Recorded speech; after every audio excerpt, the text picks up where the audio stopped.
I'm Betsan, one of Arloesi Gwynedd Wledig's project officers, and welcome to the first pop-up shop here in the community centre in Blaenau Ffestiniog. We've been working with the centre to make an innovative use of the centre, while also providing a space for small businesses without a shop to sell their products locally.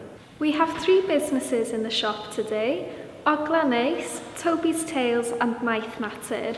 They all sell completely different products, from candles and home products to creams and even accessories for your dogs.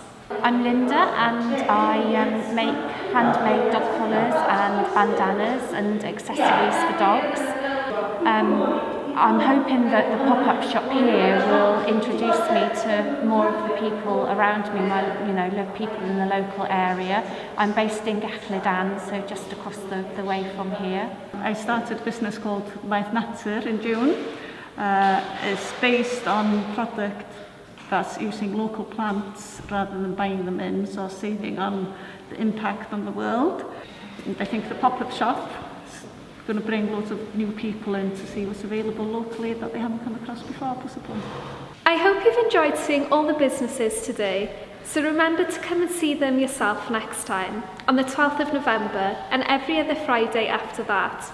Or, if you have a small business but nowhere to sell your products, then contact us to book a space at the next pop-up shop.